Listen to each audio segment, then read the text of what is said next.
Loli wavele wangene ngaqoqodanga umthembo ozithemba ayidubela imthembo isondo kalifika umahlehlisa amabhumisi sengikhona angihlehle zokumanye abafana Loli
Seat of Kings, Tuta Studios, Connecta Masegos Dudulan, Sheshe Wasa.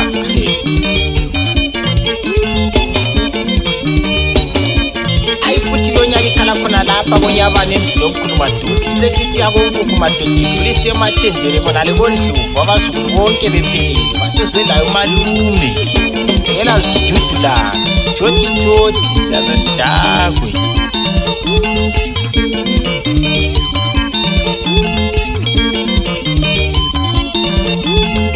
Mthombeni zalo utshela uMr Manyonyo ukuthi ngitheni sabahilikiya khalasi dosa ngalo lamanye barathi madoda phansi khona lemhlabeni wama-Arab.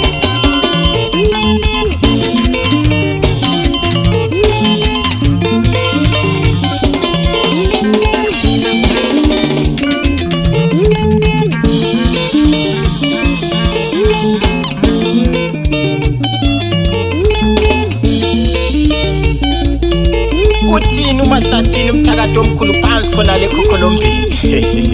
Ekela zichaye madala.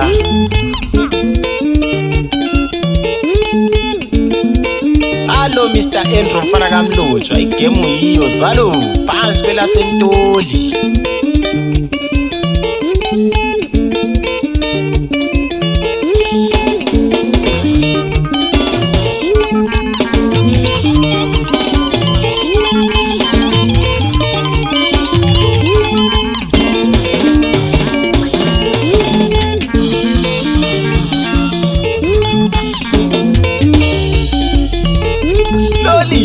Sheshe wasa uthini uGrace P Sister Bosi Boshoza Mackenzie Layton Malayisa Boza laseshwa esigeza ngeMagic. Hello King Matiwaza Mfane Koroli.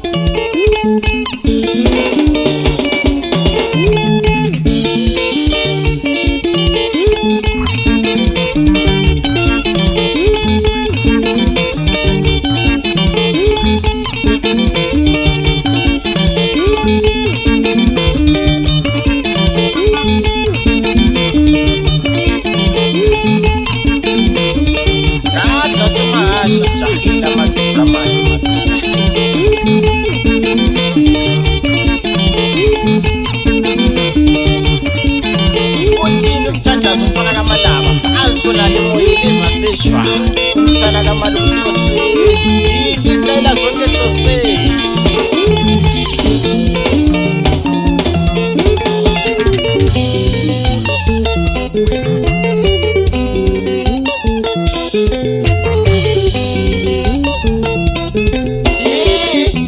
Intanami ngizwamdelelwa ngamathemba mina, ungitshela ukuthi ufuna ukuya eGoli.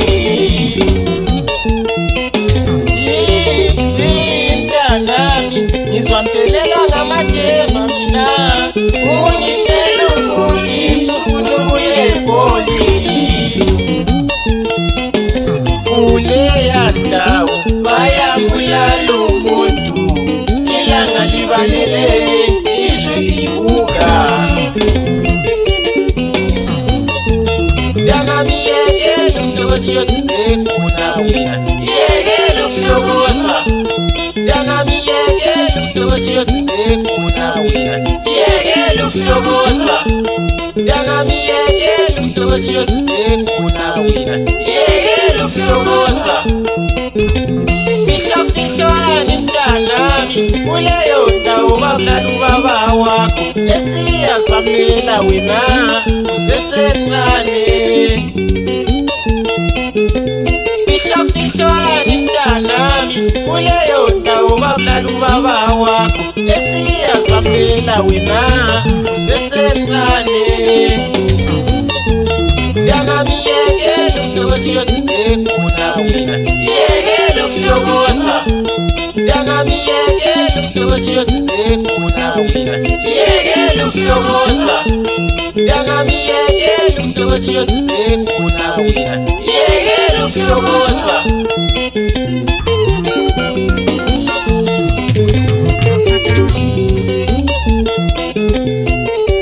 Hello Tholani baba kaNoxolo, khiphela phandle ama-hybrid akho mdala zizwe zonke izakhamizi zeGuba. Batshela ukuthi uzelayo uMthembu kaDalimazi Onyaba.